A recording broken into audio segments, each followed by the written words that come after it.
near the culmination of well over 5 years of what is the development of probably one of the most challenging missions that both Goddard Space Flight Center as well as Southwest Research Center has ever done. As you can see from what you've seen already, we have built 4 large, identical, very sensitive spinning spacecraft that we will fly in formation. So, here 2 days before launch, I'm honored to have helped in concert with Jim Birch lead this team, which at times was over 500 people building this mission, which we're about to launch.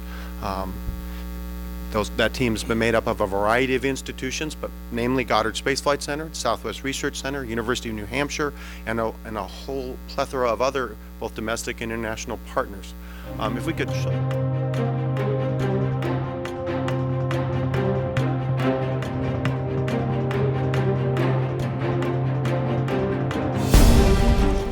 Hey everyone, it's Randy Coppola, U.S. Launch Report. The Aurora Borealis, one of the most interesting and misunderstood phenomenon on planet Earth. And behind me, the MMS satellite is rolling out inside the fairing of that atlas heading towards the pad to understand what's known as magnetic reconnection. As these magnetic waves go around the Earth and reconnect on the other side, the northern and southern lights are created, and that's what these satellites are going to do.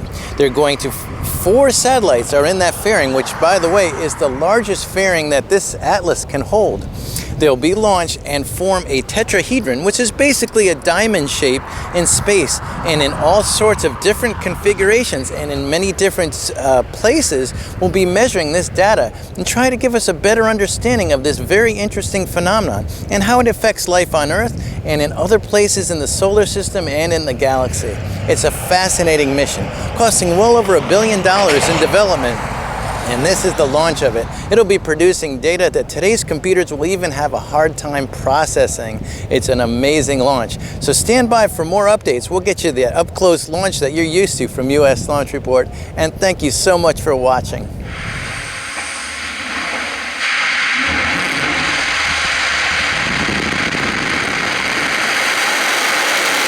Is putting out initially. You see the fairing separation, which we sense on board. We are spun up to 3 RPM here. And we'll begin to separate. Now separation is actually separated by about 5 minutes, so we've sped up a little bit here so this press conference isn't too long. But each MMS spacecraft separates and in turn activates and then deactivates its transponder so we can talk to it. You see here the first of our booms deploying. These are the magnetometer booms, 5 meters each, that unfold, the shortest of our booms, all while we're spinning at 3 RPM. Now you'll see the an illustration of the deployment of what we call our spin plane double probe booms. These are 60 meters on a side, 4 wire booms, which we deploy to sense electric fields while we're spinning, obviously spinning to keep them taut. And then finally we're going to see here the deployment of the axial booms, the one that go out in our spin direction, which go out 15 meters at both ends and carry receiving elements to sense fields at their ends, leaving us with 4 spinning spacecraft with the booms spread out that actually have a footprint about the size of a baseball field.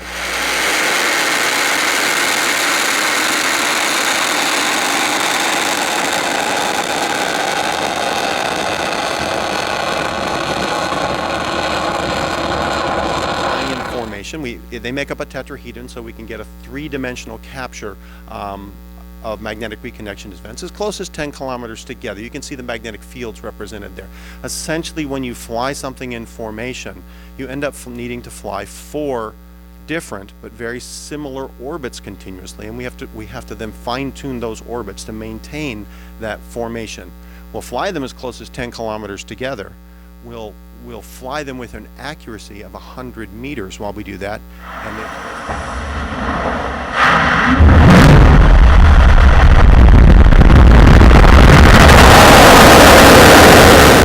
The MMS spacecraft to Astrotech, our payload processing facility, 2 at a time. We reused a transporter, so we made 2 trips. And you can see in this, you can see us actually unwrapping the first of the stack of 2. In that picture, you saw 2 MMS observatories. Here's the arrival of the next 2. You'll see them lifted off. These observatories are about each 4 feet tall, about 12 feet across their octagonal cross section. Of course, That's how big they are before we've deployed those booms I spoke of. Cleanliness is very important to us, as is magnetic cleanliness, as was electrostatic. These are extremely clean spacecraft, lest we measure our own noise in terms of magnetics, electric fields and such. So we worked very hard to make these extremely clean spacecraft and having no magnetic field of their own, no electric charge buildup of their own. And as this video moves on, you can see actually here we're seeing when we stack them into the stack of 4 that make up the stack configuration that we launched that you saw earlier. In this picture you see covers on the solar arrays, and you see protective debris shields that we've wrapped over the top, but essentially this is how we began to look. And there you finally see a beautiful picture of the stack of 4 MMS spacecraft flanked by the Atlas fairing. You can see the solar arrays, and around the top perimeter you're catching a glimpse of the some of the 25 instruments. There's 100 instruments total on this mission that we built. And now we're seeing the actual act of encapsulation as they move the Atlas fairing around us. And then finally, that evening, we moved it out to the launch site. This is actually the rollout when the encapsulated payload moved out to the vertical integration facility.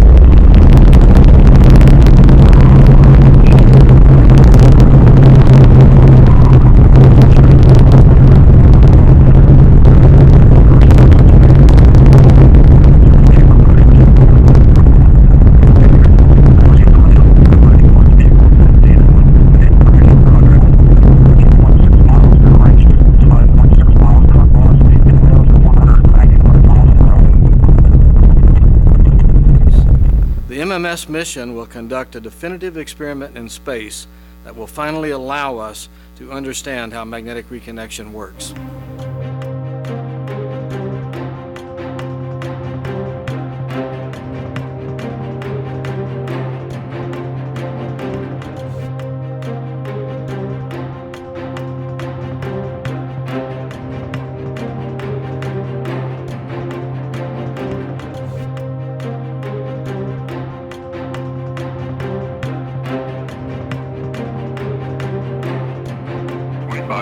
Status check. Go Atlas. Go Centaur. Go MMS.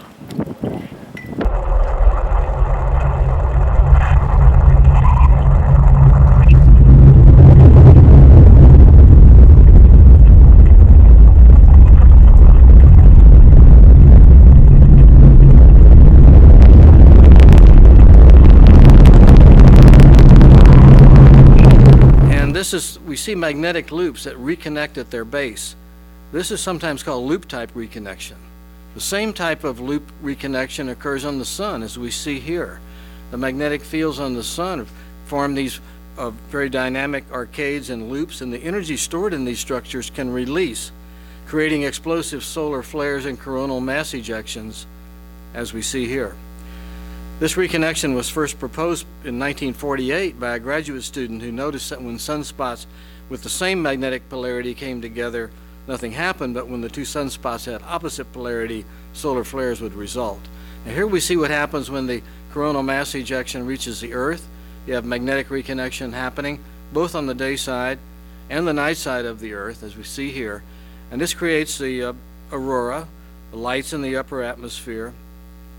But this also causes charged particles to be accelerated to very high energies, creating a hazard to space travelers and spacecraft, and even disrupting ground-based power grids. T-minus 10, 9, 8, 7, 6, 5. Go for main engine start. 3, 2, 1,